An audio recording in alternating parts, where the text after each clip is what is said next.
What if the reason you're stuck financially isn't because you're not working hard enough, but because everything you've been told about making money online is backwards?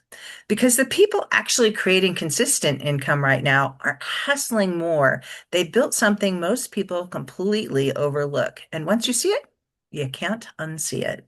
Hi, and welcome to the U World Order Showcase podcast, where we feature life, health, transformational coaches, and spiritual entrepreneurs stepping up to be the change they seek in the world. I'm your host, Jill Hart, the Coach's Alchemist, on a mission to empower coaches and entrepreneurs to amplify their voice, monetize their mission, and get visible. If you're ready to start attracting premium clients without chasing algorithms or hunting people down like a banshee on a mission, head over to coachesalchemist.com and schedule your free client acquisition audit. It's the first step to building a business where your clients seek you out rather than you having to hunt them down. Today, we are chatting with John Prather. John is a former professional football player turned entrepreneur, coach, and speaker. After transitioning out of athletics, he built multiple remote income streams, earning over 300,000 by 25 and reaching a million net worth by the age of 30. Today, he helps individuals and families create scalable, system-driven income while improving their health, faith, and overall quality of life without burnout or constant hustle. Welcome to the show, John. It's great to have you with us. Yes, thank you so much. Excited to be here. So let me ask you the big question. What's the most significant thing in your opinion as individuals we can do to make an impact on how the world is going? Yeah, that's a great question. I would say the first thing that comes to mind, honestly, is entrepreneurship. And I feel like from my story, having started as a college football player to transitioning to pro, around that time was when I got introduced to entrepreneurship through network marketing, as we were just talking about. And I think for me, what I realize is when people go through the journey of becoming an entrepreneur and being successful, they realize that it's more about helping other people rather than helping themselves. And I think if more people took on that mindset of being more service focused rather than self focused, it would drastically impact the world. And I think entrepreneurship, whether it's, network marketing, business coaching, selling products, whatever it might be, gets the individual to kind of see how they can help the marketplace out, which I think makes the world a better place when everybody's looking to serve others rather than just serving themselves. Yes, and it sounds so simple when you say it, but most people, when they start out, all they want to do is make money. Yeah, They very true. and if they could make it from their couch doing nothing, even better. Absolutely. Yep. It used to be the joke that went around when I was doing MLM back in the day, and just like make money from your house does not mean from your couch. Yes, exactly. So you're talking about um, serving other people, and and when you serve other people, which is that's really the crux of business in its entirety is serving other Mhm. people. You have something that you can offer them that will help them solve a problem that they've got. Most people, when they get into network marketing, especially, it's because it's got such a low barrier for entry, and Yep. and Yep. people, they're just like, well, I can just go out and sell this to all my friends and family. And you find out quickly Mhm. that doesn't work. But what does work? Yep. Yeah, no, absolutely. I think you hit it right on the head. I think the pros of network marketing, like you mentioned, is amazing. It's, low barrier of entry. You can do it while you're still working or you're in college. It gives you the flexibility to start something of your own, with not much capital investment or much time investment. But the cons, like you said, is that what you don't pay for in money, you have to work for in your time effort and putting in the work and getting the grind. And I think so many people, a lot of people in the network marketing MLM space, sometimes misrepresent that, where they try to promote it as a get rich quick, like you mentioned, or just making money from your phone or your computer, which to some extent is true. But with any business, there's hustle involved. So for most people, I think where they get it wrong is the aspect of, just like I was talking about, they're so into the money aspect. And I definitely fell into this. My first reason for getting started in business was definitely money, getting out of debt, paying off, student loans, starting to make a little bit of extra cash. I was just looking for $500 a month. But I soon realized that in order to be successful in this or any business, it took a focus on other people. And when I started to change my framework of how can I make money for myself versus how can I serve other people, find clients, help people that are looking to make some extra money, that really changed my perspective, and it allowed me to attract more people because people can kind of smell if you're just in it for yourself. If it's like, oh, if you join my team, I make all this money and this, that, and the third. But if you're truly into it for their reasons, whether it be for them to pay off their debt or for them to, start learning how to be an entrepreneur or whatever it might be for them, people are very attracted to having people that assist them towards their goals rather than kind of putting them in a box. I think that's why most people are looking for secondary income streams, because jobs do that. They just put you in a box and say, hey, this is all we need from you. If you want to do something more, great, but we don't really need that right now. Versus as a business owner, you can kind of do what you want. So I think for most people in, business coaching, network marketing, if you learn how to help your client achieve their goals rather than trying to put them into your frame of reference and helping them your way, you'll get so much better results down the road. I like to talk to people about the burning problem you solve that's Hmm. tangible and measurable. And everybody has something that they offer to people that will get them a result that is the answer to their burning problem. I don't care what you're selling. Yep. There's got to be that burning problem that your offer solves for them. And the more dire that problem is for them, the more they're going to take action quickly and they're going to pay more for it. They're more willing Absolutely. to invest if and they have to have confidence that you're going to solve that problem for them in a very short amount of time with the least Very true. friction on their part. So Yeah. Yeah. No, absolutely. Definitely agree with that. we talked a little bit about creating content and getting content out there. How would you say people should look at creating content in order to make sales and to attract clients? Yeah, I would say one of my frameworks that I use with business coaching clients that I work with who are small entrepreneurs looking to scale and develop Mhm. more clients and more revenue is a content to cash flow model. And what I teach them primarily is number one, it's kind of like a three-step process where number one, you have to Mhm. get consistent about making content. I typically teach people start with short form. Because one, it takes less effort, and you can do more with it, and that's what most people are scrolling on Reels. There are a lot of people on YouTube watching long form, but people are scrolling on Reels, and you can get more reach in a shorter period of time. Then step number two, once somebody becomes consistent, because that's I think the biggest hurdle with any business is just getting out there, putting yourself out there. So once you get consistent with it, then step number two is starting to strategize, because we were talking about this just before the call, or just for the podcast. Is I feel like most entrepreneurs, they're trying to find people to sell to, but in reality, they should become more findable to the people that already want to buy what they have to sell. And that's where content, I think, comes in perfectly, whether it's network marketing, people wanting to make a little bit of extra income, start selling some products. There's a lot of people out there. But if they don't know you, why would they join your team? You might be accountant, running a side business, doing taxes and things like that. People need accountants, but if they can't find you when it comes tax time, what's the point? They can't utilize your services. So I feel Mhm. like starting to create content, step number two, like I said, is that strategize. What is your ideal client looking for? What's going to attract their attention? Typically when it comes to strategy, you should be serving the audience the most, so you should be giving them value rather than just promoting your offer or, hey, click the link in my bio.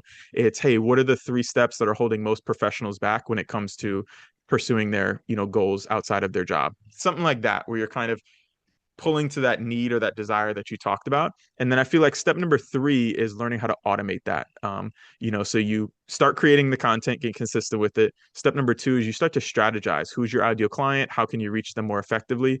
And then step number three, once you get into that rhythm, how can I automate and delegate as much as possible? Because eventually the goal is to have so many clients that, you might not have the time to do all the editing and the shooting and all of that. So if you have somebody, maybe it's a VA or maybe it's, a team that can do that for you, it gives you more time to still create the content, but you can now focus on your area of expertise, which is actually growing your business. Because I think that, again, each one of those steps, I feel like you kind of hit another roadblock where it's like, first, do I even want to post content? The whole hassle. But then it's like, once you start getting it out there, it's starting to work. Then that whole idea of, and I'm sure you've kind of come across this, well, now I got to edit it. I don't even want to make the video because now I got to edit it. So learning how to kind of delegate a lot of that for me has been super helpful. So I think creating content is absolutely essential, especially in today's day and age.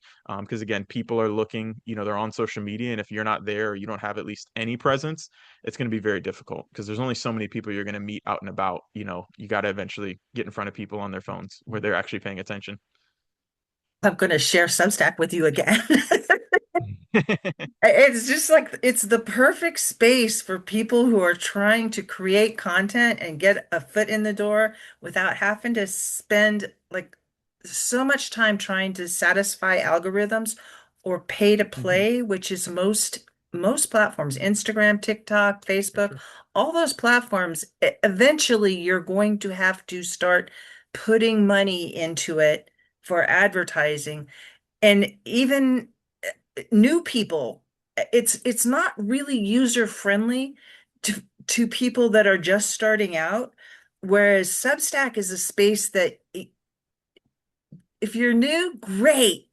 You're Yep. welcome to come on in. There's no advertising on the platform, so there's none of the shadow banning that happens in a lot of these spaces, and you can talk about whatever True. you want to talk about, and you'll find that your people will they'll find you and you can practice with them. And it's just like it's such an amazing space for that sort of budding entrepreneur. And a lot of people get into MLM and it's like their 150th MLM that they're in, but I think a lot of Yep. people don't succeed at network marketing because they're they're confused about what the main point is, which is finding the audience that you want to serve and not trying to serve everybody.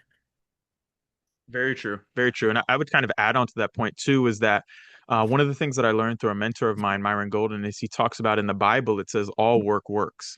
So most people, especially when they start in network marketing, they think that if they go out, try to make a sale, try to network, try to recruit somebody into their team, and they don't succeed, or the person doesn't join, or they don't buy the product, they think that, oh, I failed, or this didn't work. But in reality, what's happening is the work is either working on you or it's working for you. So if it's working on you, you're becoming better, you're learning lessons. If you don't make the sale, okay, you can reflect back, what did I say that I could have said differently? How could I have had maybe some better information to share with this client? Or hey, maybe how could I have found that person's need a little bit better rather than just trying to force my opportunity on them? Or again, insert any type of business model. But most people, what he says is most people don't allow the work to work on them enough to become the person for whom it can work. So eventually you're going to get to the point to where results are coming naturally, where you can, talk to somebody immediately, where you can find clients, off the bat, or you have a social media following. But like you said, most people are jumping from company to company or from business to business. Oh, I can do affiliate marketing, I can do drop shipping, I can, do, day trading or things like that, where they never develop an area of expertise. They have a lot of surface level information or surface level knowledge, but they never get deep into anything, which, again, to some extent, if that's you, obviously that might be something that you like to do, learn a lot of new things. But to create an impact, at least all successful entrepreneurs I know, they get really good at one industry, and then once they become successful, then they start to branch out with the money that they've made. So I would totally agree, is you got to allow the process to work. And it goes the same for content. Most people, they do 2 weeks or so, they post a few shorts, and nah, I'm not getting any traction. And it's just like, you got to allow the process to work, because you're either earning or you're learning. That's kind of how I talk about it. Yes. There's a lot of that. It also to me seems like people get into network marketing and they're like they just want to sell to somebody instead of coming up with a position. Like I know you sell Amway products. Yes. If somebody came along and wanted to be part of your team, but they were really good at cleaning, that's a The perfect niche. fit. Yeah. Then they're not talking about Amway products. What they're talking about is cleaning. How to get that toilet, spick and span without having to spend every 15 minutes of your life whenever you go into the John cleaning it up.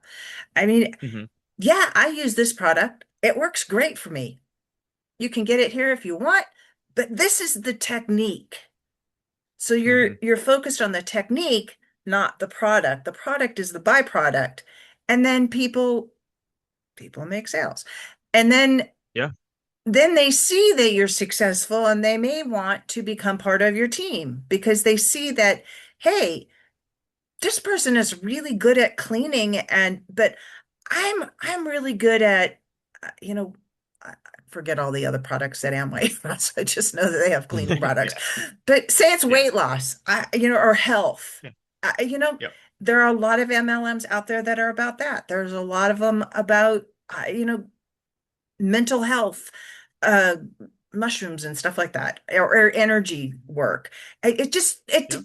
there's an MLM, there's a product for everyone to sell.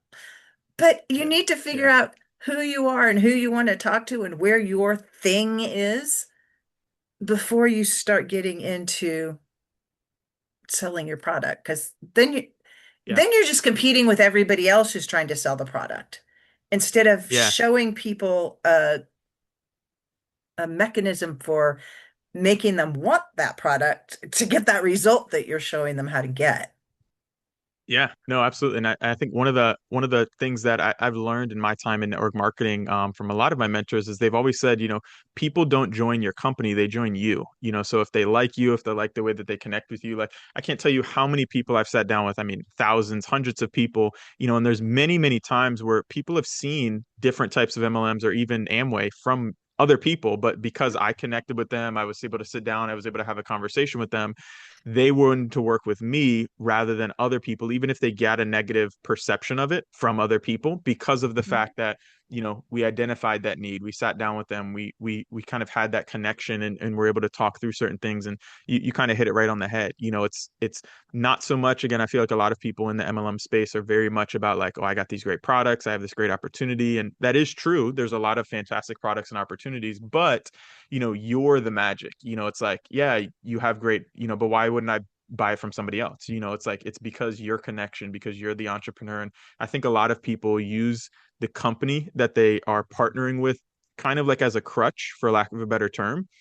When if they became that entrepreneur themselves, they can utilize that business as a partnership and even expand and create other businesses like coaching or, other types of e-commerce websites. And I think that's a much better strategy to go about it, because it also teaches you how to be a true entrepreneur, rather than just kind of like, oh, because in the first instance, you're kind of just like a sales rep. It's just like, I have these products and I'm just, trying to promote it to people, rather than, I own a business. These are one of the lines that I promote, but I also do other things. And I'm trying to find the right need for the right person. I'm not just, trying to fit a square peg in a round hole, is kind of the analogy I think makes sense. I, exactly. And I could give you an example on a much larger scale, which may Hmm. be very controversial, but the medical industry Oh is yeah, the that's very true. biggest MLM ever in that Yeah. pharmaceutical companies sponsor doctors becoming doctors. They are the ones behind the medical schools. And Yep. They doctors' push them to main promote their job products. is to prescribe their pharmaceuticals to patients. But Yep. they don't come out and say, hey, come on in and get your local dose of pharmaceutical things. Hmm. They say, hey, come They on in. mask it. They mask it. They show you Hmm. like, come on in for your wellness check and we'll find something wrong with you so we can give you some medicine, Yeah. No, sell you you hit it right on something. the head. Uh, it- it's it's a model. And I personally have some problems with that model, but Hmm. overall, if you look at it, it's a successful model. And if you take it Sure. into whatever industry you're in, whether it's network marketing or you're selling coaching or you're um, selling food in a restaurant. I mean, if they all Mhm. come back to you have people who have a need and you personally have a skill or a gift. I like to consider everyone has a gift that they're here to share with the world. And if you stay in that gifting, it makes everything else so simple. Very true. Very true. Yeah, your gift will make room for you, for sure. Yeah. Yeah, and it'll attract the right people to you because you don't want to work with everybody. Very true. I'm sure you have stories too. But Yeah. there are people that may have come into your periphery and they're just like they're more trouble than they're worth. Yeah, no, it's absolutely whether it's network marketing or business coaching, the saying I always go with is I'd rather run with one than drag 100. So it's like if you find the right person, you have the right funnel, you have the right qualifications. So that way, again, it's not that there's any good or bad people, but it's just like, do they align with your vision? Are they on the same path? Is the season that they're in ready to go for a business? Because again, there's a lot of people, again, just sitting down. I mean, everybody says they want to make more money or have some income coming in on the side, but are they willing to put in a little bit of extra effort? Are they willing to humble themselves to learn a new skill set? Those are the things where it's like, that's the qualification. And like you said, you'd rather have somebody who's ready to go or at least willing to learn rather than just like, nope, I want to do it my way or the highway. And it's like, I mean, to some extent, cool, but it's going to be very difficult to work with somebody like that, in any industry. Yeah. So, how do you balance building wealth with maintaining your health, faith, and time freedom without burning out? That's a really great question. I think for me is, again, it always comes down, I think, to priorities. I feel like for me, a lot of people like to say time management, but I feel like time management isn't the right term because time comes and goes. You can't really control it, but you can control your priorities, so it's a matter of what are you focusing on for different time periods of the day. So for me, faith is a big portion of my day. So, whether it's reading the Bible or praying or going to church or whatever it might be, that's kind of a critical, rock that I put into my jar. That's always there on a daily basis, whether it's, working my 9 to 5 as an engineer. That's obviously a certain time period block that I need to put in. When it comes to running my business or coaching other clients, those are other blocks that I put in. And then for me, what I do is I like to put those other aspects around it. So, health, faith, wealth creation and all that stuff. It's all about, having the right priorities because also raising a young family, those are things that you have to be willing to give and take. And I feel like for me, one of the things that I always recommend certain clients is you want to set up your life in a way where you have a little bit of flexibility. I feel like when I was younger, I kind of lived on the edge, for lack of a better term, where it's like every minute of the day was accounted for. If anything ran over or ran late or anything like that, it's like now the whole day is messed up. This bumps this out, this does this. And I realized that you kind of have to give yourself a little bit of slack, same with your finances. If you're living literally paycheck to paycheck, you got to figure out a way to where you can, either one, increase your income through some other source of income, or number two, cut down on your expenses. So that way you have a little bit of a leeway. Because when it comes to finances, a really good example is you might have an opportunity presented to you, whether it's an investment or a business opportunity. If you have no extra income to put towards it, you might miss out on a great opportunity just because you weren't prepared for it. You didn't have your priorities in alignment leading up to that to where you're able to take advantage of it. So that's kind of how I look at it is making sure that you have the right priorities and then also giving yourself, I guess, quote unquote, slack in your life to change directions, to have different thoughts, to be able to think through things. Because I think another thing, kind of along with faith, reflection, is kind of thinking through, like, how has the last week been? How has the last month or two, the last quarter been when it comes to your business or your finances or your health, and kind of being able to have that real audit with yourself, I guess, for lack of a better term, that can kind of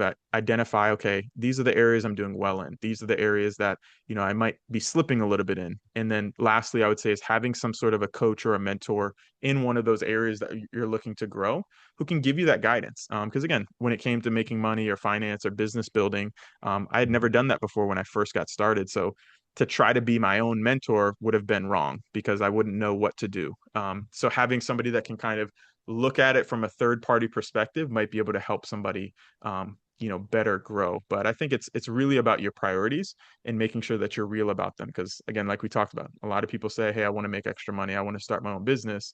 Then you look at where they spend their time and their money and you're like, do you really want to do that?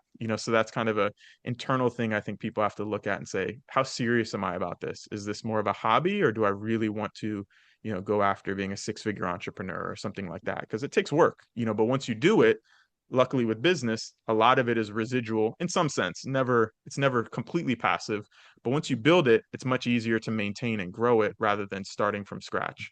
So people have to kind of get real with themselves of, do I want to go through that grind to build up that foundation? Because if you are willing to, you have an exciting future ahead of you. But if you're not, it's kind of like you're going to be torturing yourself for years and years because you're just, like you said, starting and stopping, doing this and then trying this, and then you never get over the hump, I would say.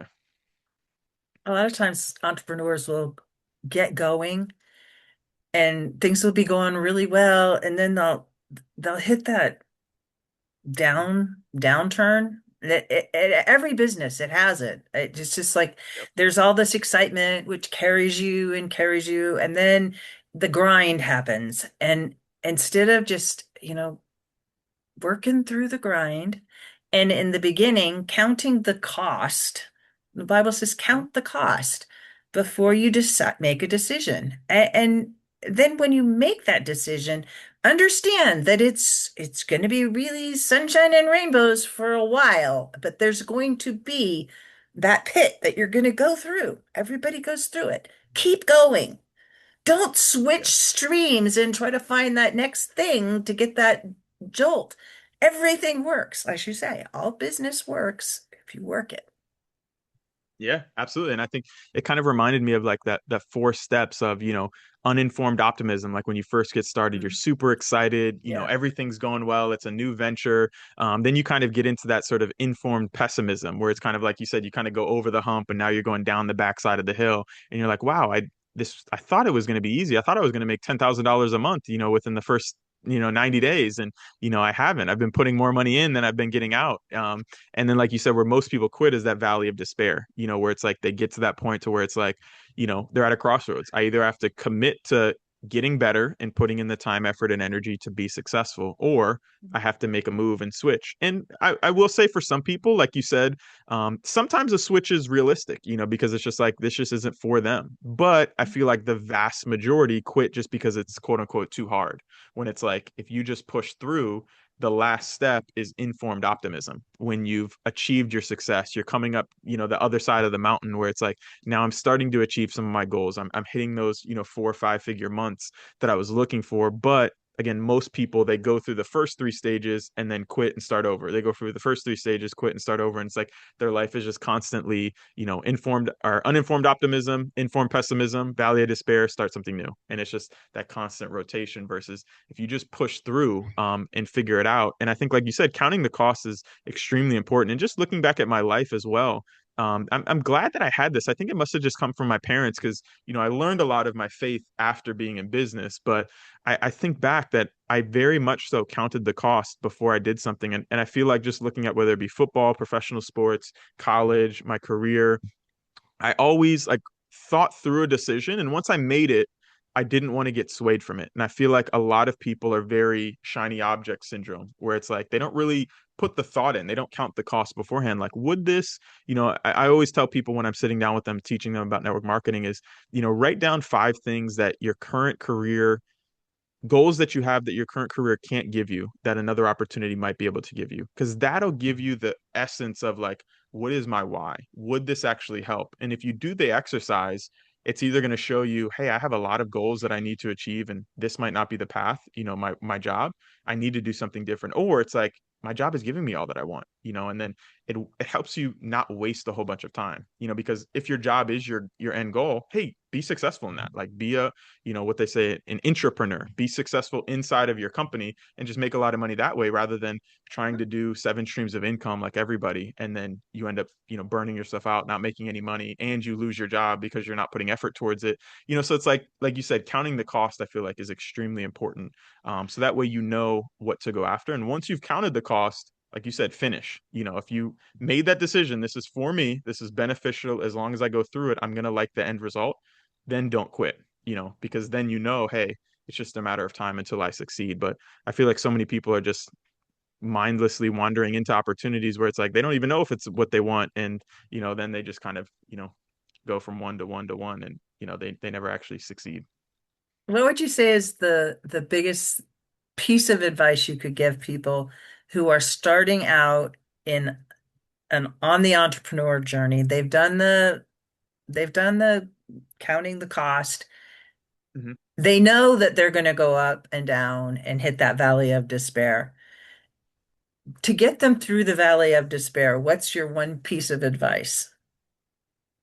I would say there's 2 things that I would recommend. One is probably what you're probably already thinking. Two is something that people might not know. But the first thing I would say is definitely finding a business coach or a mentor. Finding business coach mentor slash a community of people who can help you through that. Because again, if you go through it alone, it's much more difficult, it's harder. And again, if you've never been there before, expecting to be your own mentor or teaching yourself, that's just not wise. I think it also says in the Bible, like, a fool is his own mentor. I'm paraphrasing, but so finding a coach who's further ahead than you. Maybe they're not at the level you want to be, or maybe they are, but they're further down the road. They've been through that valley and they can coach you through it. They can give you some guidance of like, hey, here's how you walk through the minefield. This is where the mine is, step this way, step that way. So that's the first thing I would say is find somebody who's successful, who's willing to coach you. Again, network marketing just in general gives you that. But even in a lot of other industries, you can find mentors, whether it be on YouTube or reading books or actual physical mentors. The second thing I would say though is a little bit unique and it's more of like a kind of like counting the cost, but more so analyzing your current situations. Like I feel like for me, when it comes to business, for example, a lot of people, because they're in it for money, sometimes their initial financial situation, they can't pursue something for a long period of time because it puts a financial strain on them. So I feel like developing a solid foundation for your life, whether it be, I'd say finances is a big one. So figuring out a way to how can you sort of solidify your income, or find a job that, I call it like a business building job. If you do decide that business is your route, you want to be successful in it, but you can't go full time right away, figure out how you can lock in a business building job, steady hours, consistent pay. It gives you the flexibility. If you can do it remote, I know a lot of people are looking for remote work. Sometimes it's tough to find, but finding an industry where, you have that flexibility to go and pursue what you want to do without neglecting your job. So that way you give yourself the bandwidth, because if you're doing something and it's like you're getting fired from jobs every 6 months or so, you're like trying to put out a fire and build your business and put out a fire. You know what I mean? It's just like it takes so much mental bandwidth. So I would say trying to, I guess, number two, a good way to phrase it is, solidify your foundation, financially, relationally, if you're in toxic relationships, either cut them off or, kind of mellow them out because you're going to need a certain amount of bandwidth to go after your dreams. If you have stuff at home that's kind of pulling you back, it's super tough. So those would be the two, one, very obviously find a mentor, but two, kind of solidify that foundation. And that might mean, hey, I got to push out this opportunity by 3 to 6 months so that I can find that business building job, so that I can, settle some of these relationships. Like that might be what it means for some, but others it might just say, I can start right away. I already have a lot of that. So I think that's really important for people because, again, when you hit that valley of despair, you're going to need a lot of focus on that valley to get out of it. And if you don't give yourself that focus, you're just not going to make it. You're going to fall victim to that valley like most people. Yep. It gets people all the time. Absolutely. So earlier you mentioned that most people have it backwards when it comes to making money. What is the one shift or system they need to understand to finally create consistent income? Yeah, I think one of the points that I touched on earlier, it's most people who are business owners are looking to start a business. They're trying to find people to sell to or trying to find what they can sell to other people. When in reality, like we talked about, you need to become more findable to the people that want to buy what you already have to sell. Like you mentioned, whether it's network marketing, business coaching, accounting, a mechanic, there is a, thousands, tens of thousands, potentially millions of people that already want to buy whatever product or service that you offer or are about to offer. So for you, it's not about finding the market unless you have a very weird niche offer. But for most people, they're not starting in that type of an industry.